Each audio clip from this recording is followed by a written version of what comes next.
our mission is to make compliance effortless. Basically what Graceview does is it monitors thousands of sources every 30 minutes. It looks for changes and then come up with what we call a regulatory fingerprint. When you're doing compliance, when a question comes up, where did you get that from? You Absolutely. need to be able to answer. And if you can't, then you've lost reliability and trust.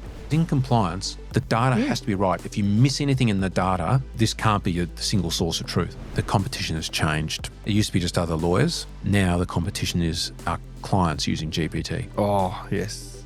Law is the business of words. Large language models use words. Join the dots. Hi everyone and welcome back to the latest episode of The Dumb Monkey Show. I'm your host Divina Montgomery and I'm joined as always by co-host Aamir Qutub. Aamir, how are you? Very good, thank you. We've got a really exciting episode today because joining us today is Simon Quirke, CEO and founder of Graceview. Simon, how are you? I'm very good, thank you. Yeah. Thank you for How are joining you us. guys? Very good. Good. Yes. All the better for having you here. Oh, thank you. Great to be here.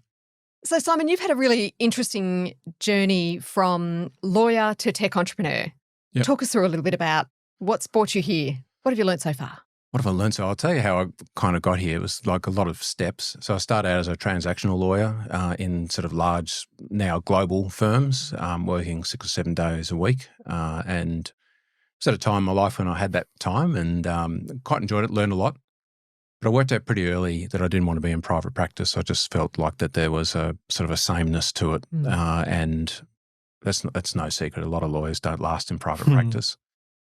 And then I went into the corporate world. So I went in as head of legal and company secretary for a diversified manufacturing company. Then I went to London and was the head of legal or VP legal for a company called Getty Images, which I know you probably know about that. Absolutely know Getty Images, so quite a name. And that was a really good time to be there because it had been rolled together with a bit of PE or VC, whatever you want to call it. But it was a sort of a roll-up of a whole lot of small family or mum and dad photography businesses, digitising it. This was the next iteration of photography businesses. It was. And so it was still bleeding cash when I got there. And so it was really exciting time to be at the ground level. And then we went, we were then NASDAQ listed, and then we started to grow and went on to Wall Street, which, was, it's probably why I've got some of them started getting grey hairs. But it really gave me the taste of being in something that's, growing and reshaping an industry. And so, and I started a legal team from inception, from scratch. So I was basically the first hire, and then we had a paralegal, Terry, who I'm still friends with today, who ended up becoming a lawyer. But then the team grew and grew from there in London. And so it was a real growth story. We had to really build everything, and great people, great time to be there, and super exciting. And then we came back to Australia, as a lot of people do, and I had a job in as GC and Chief Operating Officer of a mid-ish sort of listed financial services company. And I've kind of come full circle because I'm in a business now, it's regulatory tech, and part of that was my remit was looking after compliance. And that business was taken over, and that was the time when I really thought, well, I can either go into this larger listed entity and do the corporate thing, or have a go at doing some stuff myself. And I chose the latter, thankfully. I say thankfully, but it's easy getting a salary. Makes the things a lot easier. So you have less ups and downs. But I feel really lucky because one of the things that I really love about being, like an entrepreneur, and I was doing things like I was doing consulting and a little bit of legal work and spinning up mainly legal and RegTech businesses. There's a sort of a creative aspect to it. Like you start with, there's something really satisfying, even where I am now with the business we've got now. You start with an idea, and now all of a sudden there are clients using it and loving it. People will invest in it. You've got staff who are, enjoying working in the company. So that building aspect is sort of, I think, what the itch that I had to really scratch. And so I did that. And then, so since then I've started a number of businesses, and none have, gone to the wall, which is, I think, an achievement in itself, particularly when you're doing startups. Yes, yeah. Sorry. Is Vidversity still going? Yeah. Oh, It's excellent. still going. Yeah. Yeah. So And was that your first venture? no. My Right. first one was a business called Strategy Fusion, which Okay. was basically trying to sort of codify the whole strategy formulation process, and then since Vidversity, I've been mainly focusing on legal and RegTech. So there's businesses such as Settle Easy, which is a conveyancing business, or for people who aren't from Australia, property transfer, Fourth Line. And these are all good businesses, really good businesses, and they're being run by some incredible people. So I've kind of, sort of become less and less involved in those businesses. But I'm still looking for the big, like something that really, transformed the business while I'm in the seat running it, you know, thing. So these other businesses could be Fourth Line and Settle Easy, still could be huge businesses, right? And they're going really well. But there's one that, there's a sort of an element of me that really wants to, reshape an industry, with me at the sort of, if not the helm, be part of that. Part of that. Yeah. That transformation, And there are a few businesses that we have co-invested in as well. That's right. Quizword, yes. Quizword, absolutely, we have. And I've got a few minority stakes in, I say minority, very minority, really small stakes in a few other businesses as well, great businesses. So, I really, I'm lucky. I mean, it's hard. It's really, really hard. And I think the thing that is hard about it is that you, when you're creating something which is a novel way to solve a problem, you're going to get a lot wrong. So even within Graceview, we have days where, you're just thinking, oh my goodness, why? And then there are weeks like this week where we've had some sort of big wins and some big realizations that we're really on the right track, and it's like it's a rush sort of thing. So it's highs and lows, but I think the highs are more than the lows. Absolutely. Yeah. And you were one of those early adopters of AI where you embraced AI but also saw the opportunity that it has. And in one of our episodes, we were talking about how you can use your expertise to understand what is the problem in the industry, because you have been in there for a long time, and then see how AI can solve that problem and then create a solution. Absolutely. And I think you are a prime example of that. Definitely. Yeah. So can you tell us about Graceview and what problem is it solving? Yeah, it's a really good segue. Yeah. So I think that's a really, really important point. It's not. I think there are some good examples of entrepreneurs that have gone into an industry and been able to grapple with an industry they're not from, but only, and you hear their stories, only if they have taken the time to really immerse in them, like, 100 customer discoveries or whatever. So they've taken themselves from here to becoming expert. But I think we often talk about at Graceview about how with our, development team, we often talk about who our end client are, the ICP, and we talk about, their age, their background, so that when they're developing features, that they know what this is designed to deliver and what they need and what their pressures are and what their, strengths are and their weaknesses. But getting back to Graceview, so I think that's a really important element for us, is that we're all lawyers. So when I say all, we've got Jules Ioannidis, who is a bit younger, but he's a computer scientist, worked at PwC New Law, and before Graceview was working in financial services, which is a highly regulated, compliance-focused sort of area. So he really understands. He was serving these clients, and I'll come back to why that's important in a minute. Then Dan Hunter, who I've known for a long time, and he's been involved in some of my other business, but he's a 30-year academic in AI and law. And he often says, I tell a story all the time, but he often says, for 27 years, no one wanted to know me, but now all of a sudden, everyone wants to know me. I'm being flown around to speak and consult and what have you. But that's really valuable for us, clearly. He's a sort of world leader in AI and law. And I come up from, having, at one time being responsible for compliance at a financial services company and being, head of legal. So I know, a lot of the time we are selling into, it's the legal department or a compliance department if it's a highly regulated industry like financial service, but quite often it's the legal department. They're just expected to be on top of global regulatory changes. Yes. And it's really, really hard. So I've been in their shoes. So we've all been in their shoes, and, the Venn diagram's really strong. So we really, really understand the space. So Jules was actually a one-time student of Dan's, I say student, maybe was a student, but, at uni.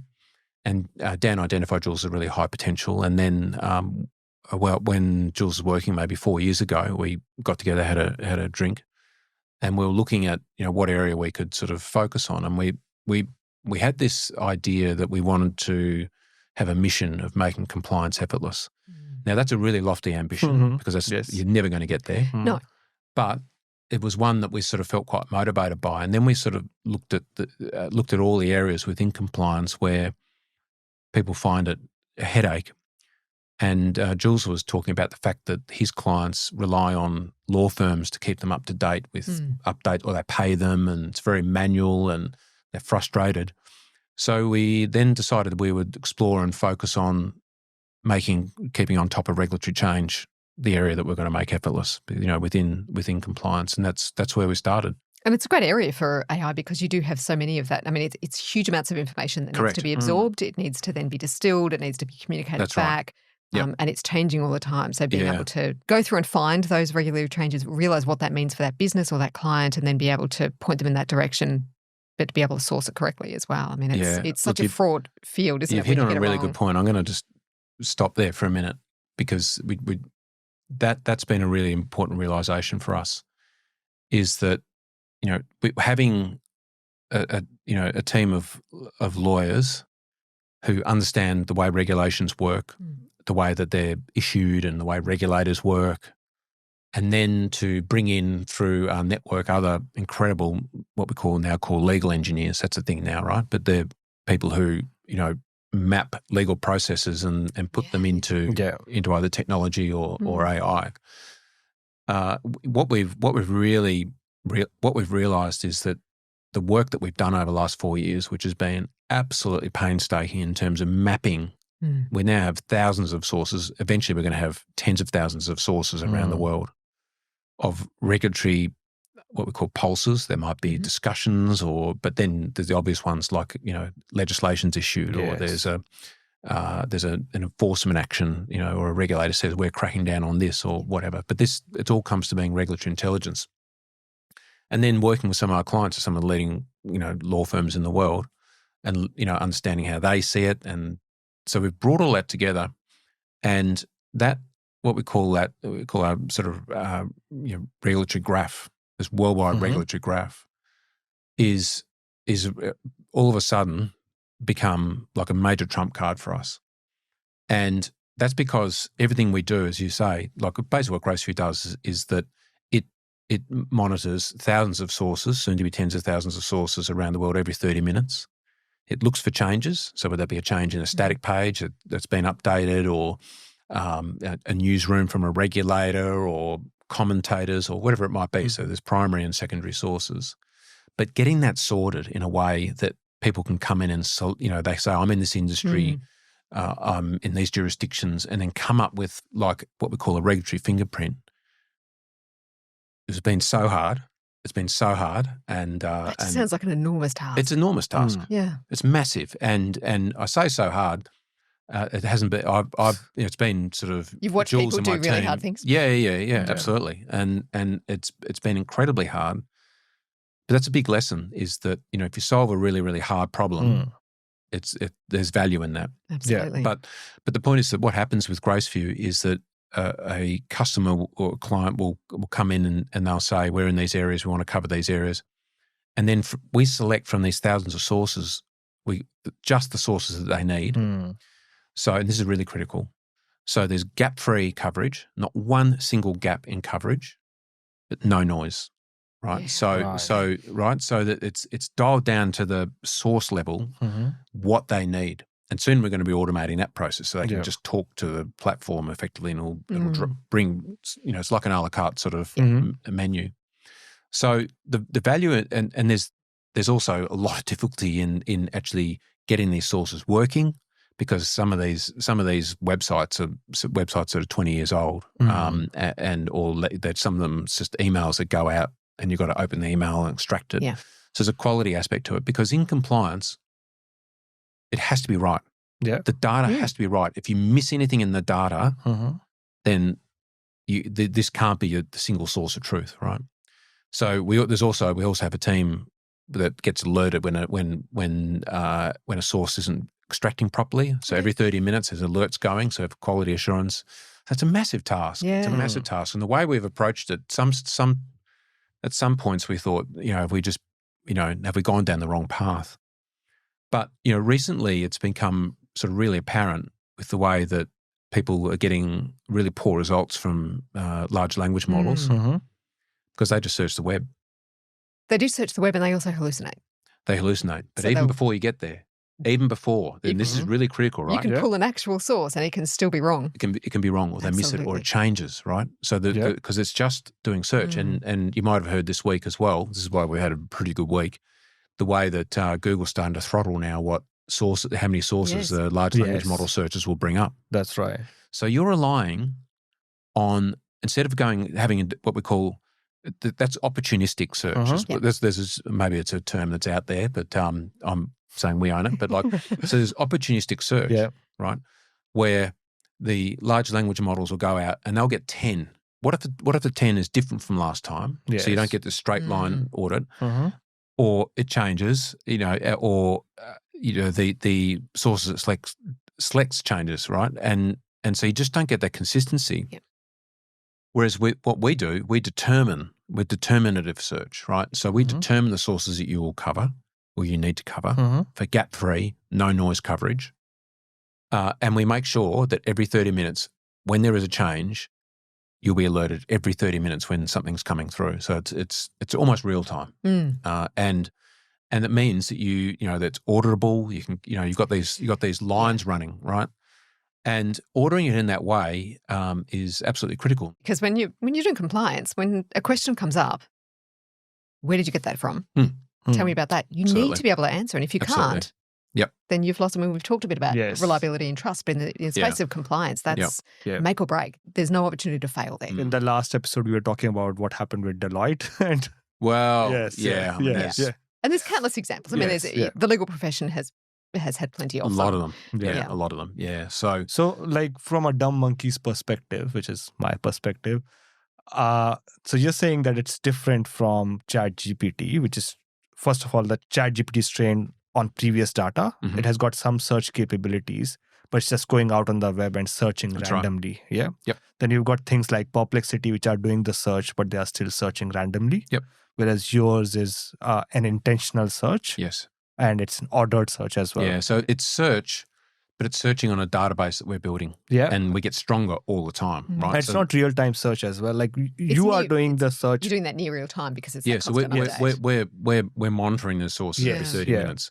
We're creating this pool of data, right? And then the large language model sits on that and draws from this verified pool of data, right? And so the more we've learned recently the way that large language models work, and now the turf wars are going to start in search, we're just like, this is our moment, right? Yeah.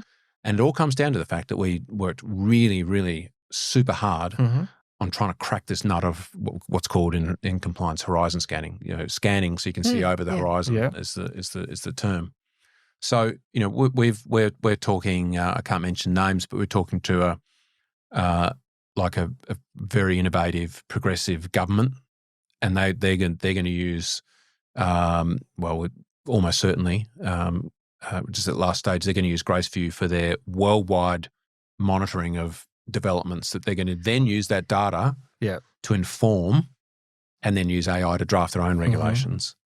We're talking to one of the large social media companies around using our data to inform their compliance activities worldwide.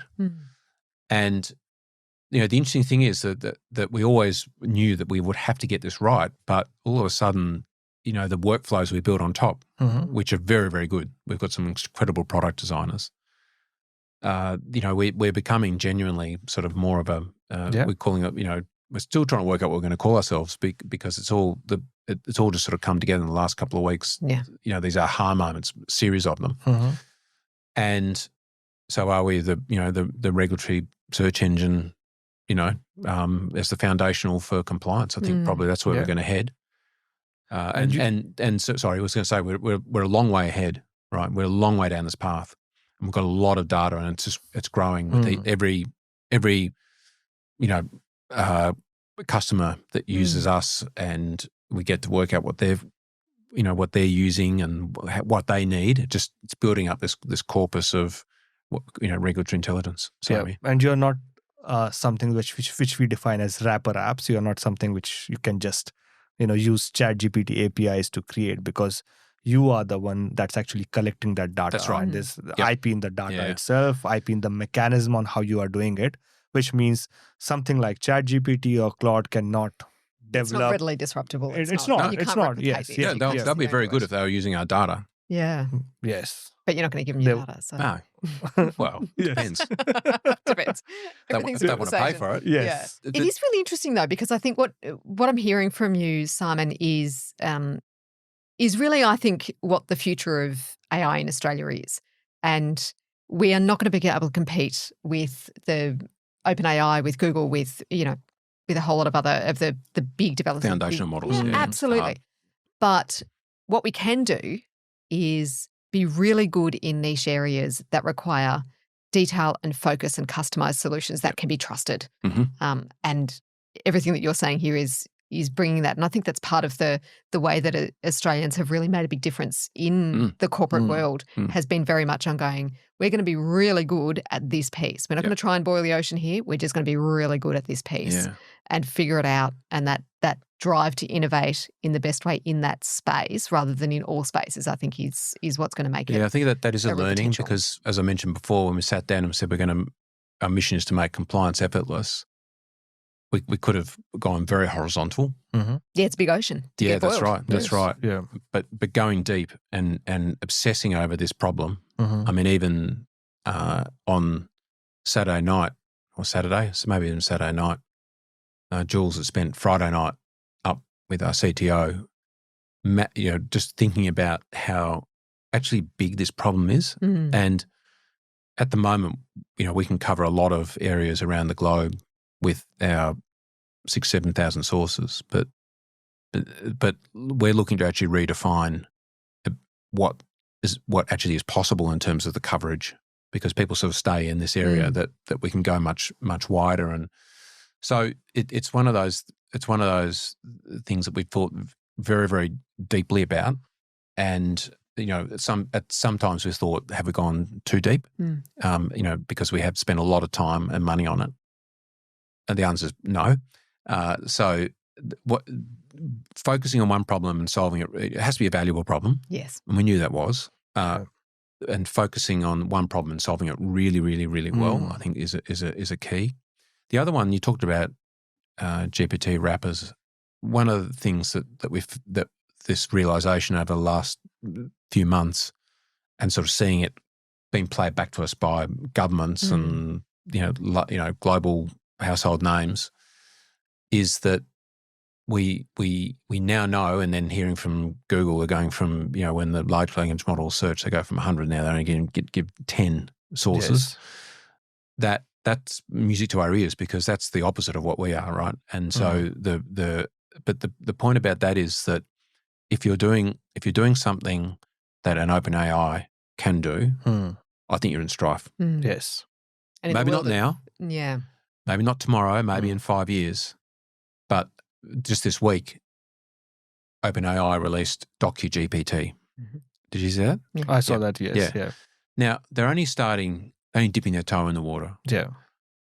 But if I was like a generic drafting contract review tool, and there's some incredible products out there, some incredible founders, don't get me wrong, like insanely good. But you sort of, I haven't talked to any of them because I know some of them, but I couldn't imagine that they would see that and be feeling good about that. No. Yes. Yeah. Because it's a that what they've done is to have a workflow, an AI workflow, right? And there's necessarily no data element to it. So I saw them like, it was only a matter of time. Yes. Yeah. And who knows where they'll take it, but they could keep extending into it. And But you're right, in whichever direction it comes, at the end of the day, all of the developments that are moving in, and this is cross-sector, is data rules.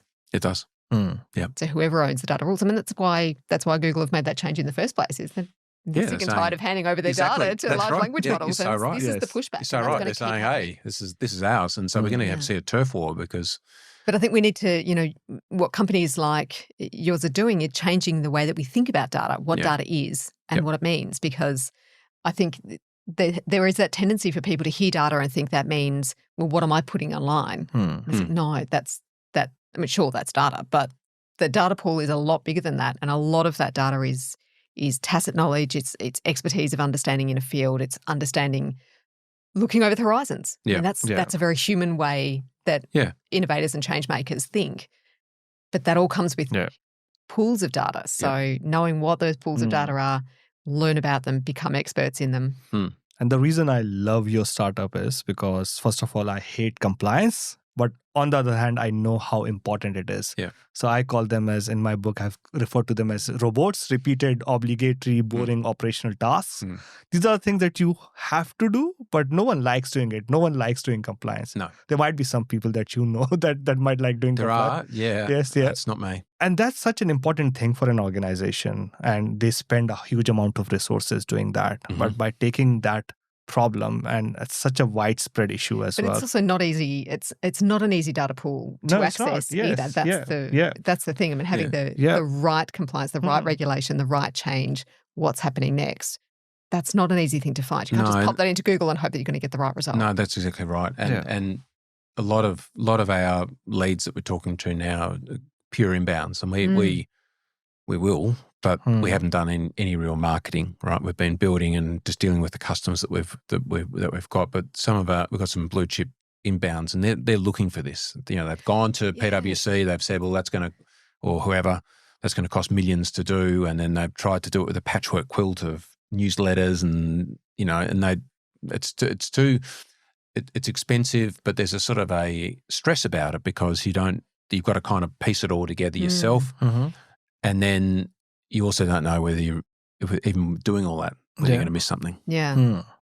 And what's the difference for people who maybe have to do compliance or have had touch with, maybe you've hired compliance firms, but in terms of the difference in manual tech labour versus a Graceview system? Yeah.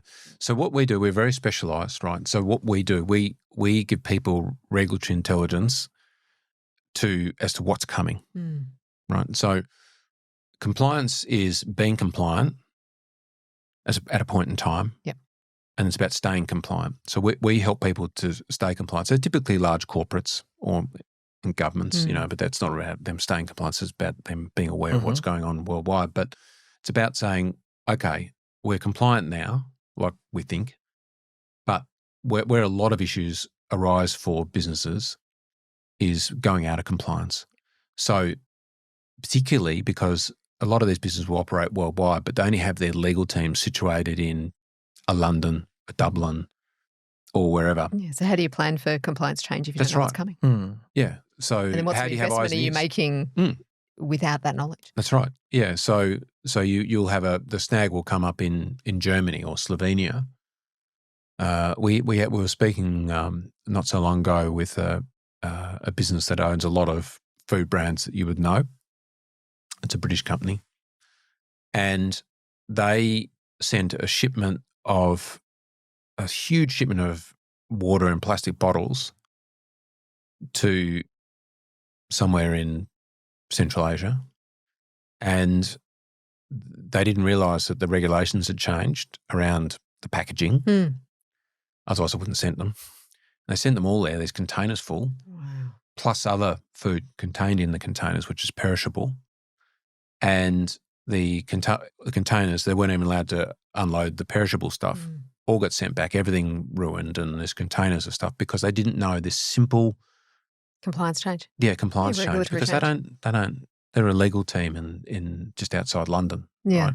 And so we're their eyes and ears for that sort of thing. So we are typically, it's not so much small business, although it tends to be sort of our customers are those large corporates with super complex, multi-jurisdictional, multi-area, and high profile too. So if they get something wrong, they'll get the loss is big. They'll get clocked. Yeah. So they're big fish, and so if they breach something, it won't go unnoticed. So that's our target market. And then what we will be doing, not very soon. Yeah.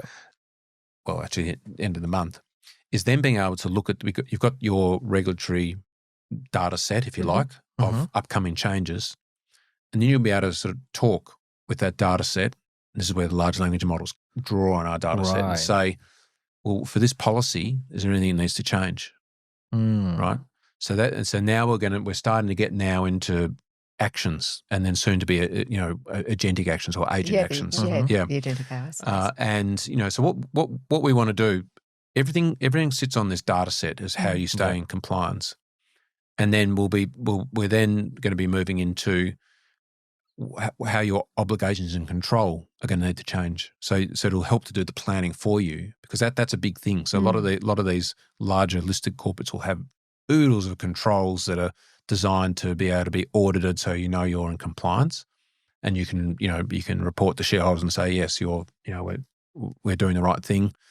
Or if you're in a highly regulated industry like financial services, there's a much higher impost. Yeah. But so we're starting to reach into then what.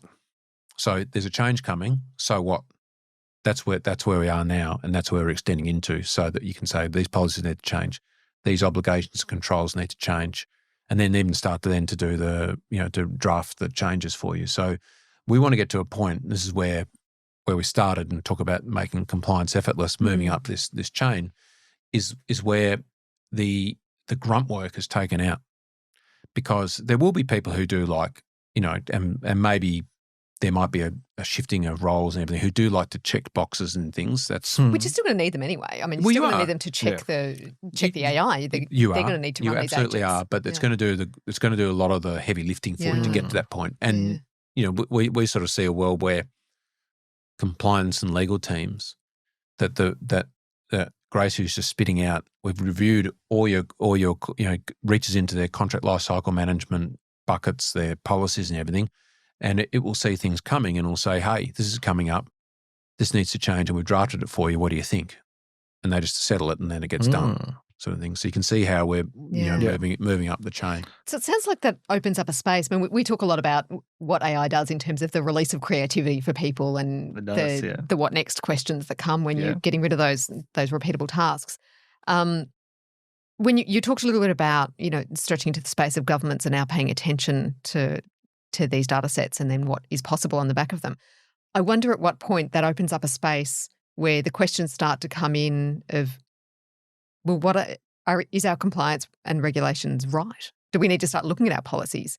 Because when you spend so much time and effort on compliance and communication and checking and all of those things that will now then, have an AI element to them and release a lot of that load, can't you then start to ask the question of, well, is this a good policy? Yeah, well, that's what that government's going to be doing. Yeah, that's really it's using that regulatory intelligence to say, well, what's the best of what's happening around the world? Because that feels like such a good that comes out of this kind of AI process. So what they want to do is to be able to be on the front foot instead of being reactionary and waiting till things are burning to make changes. They want to be actually on the vanguard of some of the best practice around the world. But look, I think AI generally it can either kill creativity if you rely on it too much, depending on what you're doing. But I think it does release you to sort of do more of the thinking and the creativity. So I think there's a really positive element that beyond just compliance. I love that you've introduced compliance and creativity into that same sentence. It's a bold new world. Well, but if we're releasing compliance or legal teams from just the monotony of visiting sites just to read them or what's changing or nothing this week or reading newsletters or whatever it might be, then they can start to do, even within organisations, let's say, they can then start to spend their time working with the business on being much more strategic, if it's just around compliance, how do we help you so that instead of just producing information and sending it out to the business, which is what a lot of some of these people do, which is pretty soul destroying, they're freed up then to work with the businesses as to say, okay, well, this is coming. That I can work with you to it's coming, and we know because it was only announced overnight. And I woke up, I get my email digest from Graceview. I see this is coming. I know what it means, and so I organise a meeting with that business unit next day. Say, I don't have to work on all the grunt work. So I'm going to sit here with you and let's work together on how we can make this change really seamless. You see, I mean, so you're releasing it up from. You start to become real problem solvers, absolutely, rather than just process and a lot of lawyers, like within businesses, naturally are absolutely. But it means that they can. That's what they can work on. Yeah. That sort of aspect, which is beyond large language models, right? Yeah. Where you can work with teams and you can understand their pressures, the dynamics of what they're going through, and come up with solutions with them. So that's what we see as being really positive about it. It sounds like work with a bit more joy in it, right? Yeah, we'd hope so. So from your experience in the legal profession for such a long time, and now being on the other side, solving problems for the industry. So you've got likes of Graceview, we've got Harvey AI that's solving some problems, then organizations like ours who are developing small agents for these organizations. There's going to be a lot of work that's going to be automated. So, and you answered this question, but what is your view on what does the legal industry looks like in the next 5 years? It's going to be quite different in 5 years, very different in 10. So I think we are seeing a lot of the larger firms and smaller firms adopting AI, but some of the larger firms are adopting these, the Harvey, Legora, and there are others out there as well that are really, really good products, right? And that makes it easy for these firms to go from kind of 0 to 100 miles an hour because it's the workflows are embedded in this platform. Now, a lot of it's not data driven, although we may or may not be speaking to some of those platforms around us accessing that data, which would be, I think, would be quite differentiating for whoever does that. But, well, it's interesting actually. Just last week, we were speaking to one of so most of our customers are corporates, right? So, as I said before, compliance departments in financial services or tends to be sort of legal in less regulated industries, but someone is responsible for keeping on top of what's coming. But we do have some law firm clients. So we've got large, very, very prestigious, leading global firms using us to help them to deliver services to their customers and to help them keep on top of what's happening in the world. But in speaking with one of those firms last week, they said the competition has changed. It used to be just other lawyers. Yeah. Now the competition is our clients using GPT. Oh, yes. Absolutely. Earlier it used to That's be a huge one, right? Yes. Earlier it used to be Dr. Google. Now you've got Dr. GPT. Well, that's right. Yes. You've got Lawyer GPT. So the task for lawyers and my daughter's doing medicine and so I think it's a knowledge area or whatever. But I think I think medicine's a little bit different because I think the challenge for lawyers, right? I think when you got something wrong with you or your child or family member, you want to be going to a doctor that uses AI because you still want that. I think you're still going to want that sort of absolutely. How am I feeling? What choices do I make? Yeah. There's a lot of human balance in there. So I think it'll actually be really good because it'll increase access to. And we're also never going to have enough doctors, clinicians That's right. to be able to I do think the it's jobs actually that we really need. positive there. Yeah. I think the challenge for lawyers is that if we're being perfectly honest, and I am one, I'm married to one, is that people don't. It's a bit different with law. Like if you can get a result that you're pretty sure works without going to a lawyer, it's a bit different. You're not dealing with your health. Yeah. You're just dealing with I need a widget, I need a new agreement, or I need a policy, or whatever. So I think the challenge for lawyers is that people will be, I think, happier to do it themselves. So but that doesn't mean that lawyers. There'll be certain areas that are different. Like so, I think being a barrister, for instance, and certain aspects of litigation, there's a process there, there's a manual sort of process. But if it's something that's manual or that you can spit out a product that you're very confident is going to do the job, then people are going to be more minded to use it. There's going to be less of that sort of, I need to speak to a human. Yeah, so process law, if it's a job that needs to be done, a letter that needs to be written, a The contract review. that needs to be reviewed. Exactly. So, and that's why when DocuGPT came out, it was like, now it's a very niche area at the moment. But anyway, so I think the challenge for lawyers is to be able to demonstrate to their clients that that they're doing things efficiently. They're using AI where it's appropriate and not risky. We might talk about those in a minute. But they've got to be able to demonstrate value beyond just producing a product. The best lawyers already do that, right? So I don't think it's a challenge for a lot of the really, really good lawyers. And I've seen that myself. I've seen it when we did a very large transaction at Getty Images, and we got the two of the best M&A lawyers in the world, and to see them operating together and how they solved problems and worked off each other to get this huge deal done instead of being 10 weeks, it was 2 days. It was incredible. These people were insanely good at what they did. So the good lawyers are already, that's not going to be done. That ability to negotiate and get a deal done, and a very complex deal done, that's not going away. So I think good lawyers are safe, but they're going to, even with that, you're going to have to think about what do you do? What even data, right? So what insights do you have when you're let's not just review a contract and that's okay. A few cross references were out. Well, that can be done now, very well, and probably better. Yeah, because indeed. it's not going to miss anything. So it's about what do they do on top of it. But there are challenges. There's definitely challenges, and increasingly, I think in the next 3 to 5 years, there's going to be big challenges from customers about why am I paying so much? I think that's happening now. And so it's not a case of... And the space of disruption is huge. Yeah, that's right.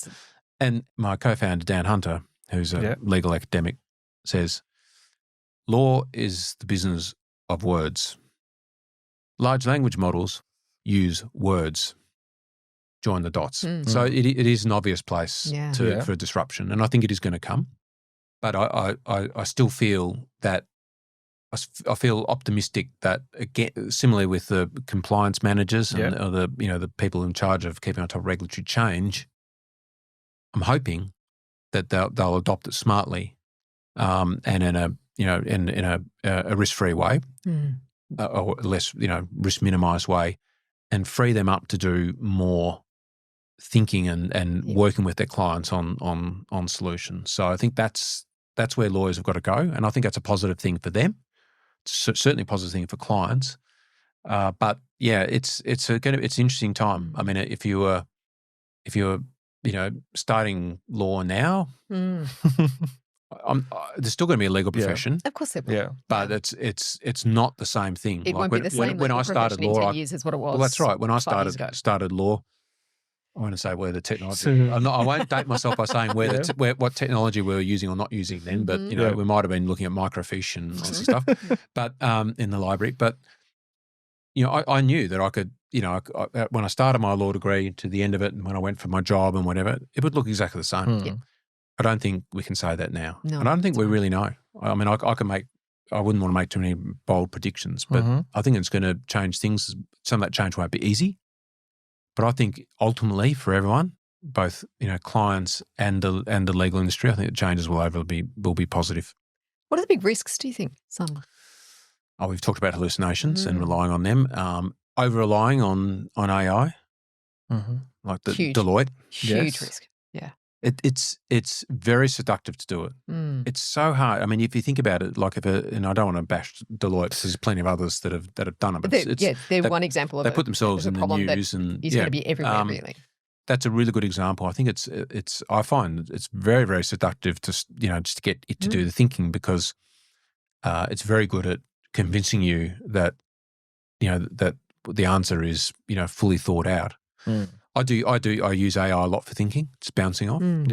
But I never replace it from my own thinking. I think that's a bit of a slippery slope. Because that's a risk. Yes, because AI is a bit gullible as well. If you say, tell me is it a good idea? And if you do it like that, we'll always tell you it's a good very idea. affirming. Yes. That's the problem with it. That's a big problem with it. But just in a business context, even, it's I think that over-reliance is it's very seductive. And I think in a business context, I often say to some of my legal friends, you need to have a clearly set out AI strategy because if you think that just not giving them AI, enterprise AI tools, that your people aren't using AI, you are absolutely, and they know it, but I think the extent to which they're using it, you'd be shocked. Yeah, that's right. Yeah, They'd just be using their phones and all stuff at work. Because it's just so. It's such a hard job being a lawyer. You have to do so many hours.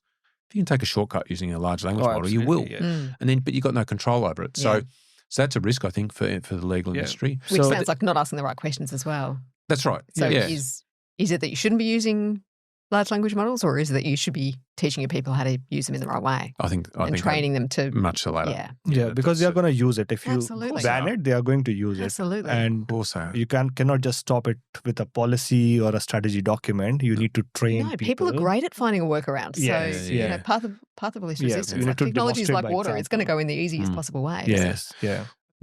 I'll come back to the risks in a minute, but just thinking about the legal profession, I think where some of the winners will come out as well, along the lines of what you said at the start, is that there will be people who will just do the basics. They'll get a platform, their firm will adopt a platform, and they'll just do a bit of drafting and co-piloting and what have you. I think that there will the winners, as well as being being able to value add on top of what can get done by large language models, which will increase in size. I think the other thing is that it's the teams and firms, or even teams within firms, or even lawyers who really grapple with how they can use it within their own workflows and their department, their area. Right. So I think they'll also be the winners, the people who utilise AI, not just in the same way. Yeah. So I think it's going to be a combination of how well they use AI plus what they can do on top of that. Yeah. But the other risks are that we have to manage even at Graceview is it's IP. So just going around and scraping things and using it is that could be problematic. Then there's data and privacy, and I think the other risks with AI also, and this is maybe like I'm a little bit biased here, is that regulations are going to come in around the world, like probably led by the likes of the EU. I was going to say So a lot of our customers will be taking feeds of AI regulation because that's a moving feast as well. So there are a lot of it, and clearly there's a professional indemnity risk. If you're a lawyer, and I think you alluded to some of those well documented cases before where people have used lawyers have used AI and taken it to court, and they've fictitious court cases, and that's a very good example of where. And hallucinations are getting better, right? That's not that area will change, but then it's always possible. It's also because technology is fallible, not just because of the technology, but also what it's being trained on, what it's being fed into. And then sounds like you need a data set that you draw on that you know about, right? Absolutely. It is. Is there a startup that does that? Oh, yes. Graceview, was it? Yes, yeah. The things that happen in Geelong when people are doing other things. I know. But it is really interesting because I think you're tapping into this space that comes back to. I mean, you're talking. This is a technology company, but this is a technology company about the capacity of people to do their job and to think about what's coming next. Yep. And that's the great power of this, I think. And you don't come from a technical background, Simon. You come from a very business startup background, I would say. Yep. So from a perspective of a professional who is listening to it, or a young founder who's listening to it, how do you build up the courage to, first of all, come up with the idea and think of a solution that's actually using AI in some way and build a startup? Yeah, you have to be very curious, and so I am, by some margin. My kids will probably watch this, but my daughter will laugh. my older daughter, the most technical person in the place. Maybe my younger daughter's quite good. She's quite good, but so I've got a fascination for technology and software and what it can do. I think you're not going to be able to get around if you're a professional that really understands an area and you just farm everything off to someone else. And I'll come to who the someone else should be in a minute. You're going to have to get in there, and you're going to have to, be interested and excited, not just because, hey, I can see dollar figures or whatever, but you're going to be excited about it's a, if you're developing a software product, you're going to be excited about it. So genuine curiosity. Yeah, you do. Yeah. That's a big thing. Like, so you've got to have the domain expertise, but you've got to have curiosity. The other really, really big thing, and I see people making this mistake all the time, if you're not technical, you're going to have co-founders who are. You must have that. You cannot, okay, I'm going to be a bit definitive here. That's okay. Go for it. You shouldn't just say, hey, I've got domain expertise. I've got, I'm just going to get someone else to think about everything, right? Yeah.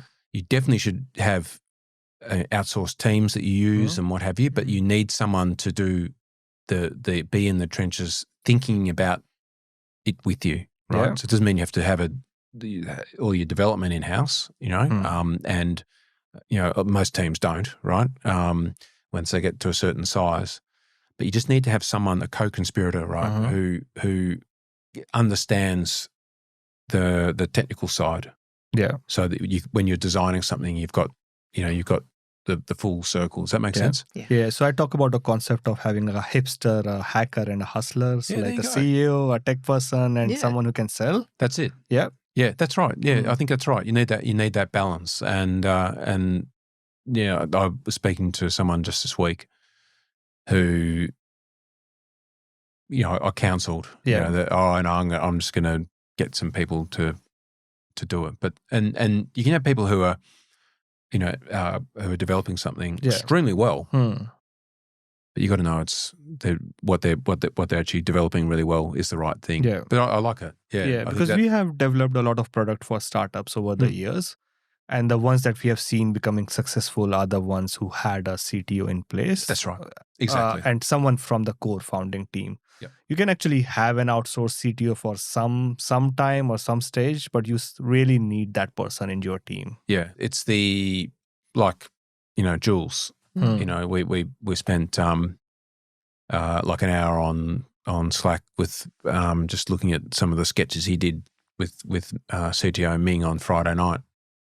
And, it's I'm very happy to do that, right? It's a Saturday night when we're just at home, people are just lounging around on their phones and things. I wouldn't, I wouldn't sort of, miss a kid's birthday for it. But like other than that, I'm very happy to jump on any time.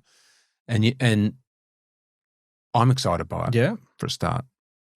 But you also, Jules is in it. He was in the zone, right? He's flowing and he needs to bounce off. So it's very hard to get that sort of those sort of moments if you don't have these scheduled meeting at 2 p.m. So our next sprint meeting is on Wednesday, and so you need to be able to bounce off someone and have those sort of those moments. And similarly with when we jump on with Dan as well on a Sunday night. So you're talking about Saturday nights and Sunday nights. Yep. So you have definitely achieved a lot in your life. And now at this stage, and you have done well, you have raised a round as well. Do you still believe that you're still doing that hustle in the background? You're still sort of burning the night lamp and feeding off the pizza and working hard? Yes, I am. And, I probably don't. I mean, I could lead a nice life if I didn't do this, so it's not a, like I'm, and I also don't, there is this sort of, there are some people who feel like, if this doesn't happen, you're going to be in the streets sort of thing. I think that's a really negative place to be. I think the motivation, instead of the stick, the carrot is what I think you get the right energy out of it. And so another thing you've got to have is it's got to be something you're happy to work on at any time. If you sort of felt resentful that when Jules or a co-founder's on the roll and they want to chat to you about it, and it's like, oh, let's wait till Monday. Yes. Then passion's hard to replicate. Yeah, you shouldn't do a startup. You just shouldn't do it. Yeah, because it is grunt work. It is great. Well, it's grunt work, but it's also, I think that's an indicator that it's you got to have balance. And I've got a young family, spend a lot of time with them, but it just melds around. So when I'm not with them, I work. And I've got a very supportive partner who knows that I'm kind of either 100% off or 100% on. Yeah. And look, it suits me as well. I think it's the sort of person you've got to be. You've got to be a little bit obsessive. And so I find that if I'm doing things at a comfortable pace, I don't get anything done. So I've got to be breakneck, but I kind of like the cut and thrust of it. I like that sort of being on and thinking about it in the car and dictating a voice message to myself. Sounds like a lawyer. Well, it does. It does. But yeah, so I think there is that sort of hustle element to it, whether it's hustle or not. But the rewards have to be in it. The rewards have to be in the work. They do. Not just they're not about the outcome. Yes. It's not about necessarily a set end goal. You have to get rewarded out of the work because otherwise it'll break you. It's too hard. Yeah. I think you've got to enjoy the process because the results, I hope they will come, but they may not. Yeah, and there's no guarantee though, is there? No. So in startups, no. Yeah. No, it's not a guarantee, and you have to enjoy the journey. Yeah. You do. Road trip. You do. And some of the, and I think that I mentioned a bit earlier that enjoyment is, there's highs and lows, and the lows can be really low. Like you're just thinking, we're not going to make it. How do you manage that? Like, what's your advice to, you obviously spend a lot of time with other founders and people who are stepping into this journey. How do you manage, what do you tell them about how you manage the lows? Because they're tough. I've got good co-founders. I can talk about them with my wife as well. You've got to be able to talk about it, and you've got to remind yourself it's normal. And just remind yourself that it can be intra-day. Within a day you can be highs and lows.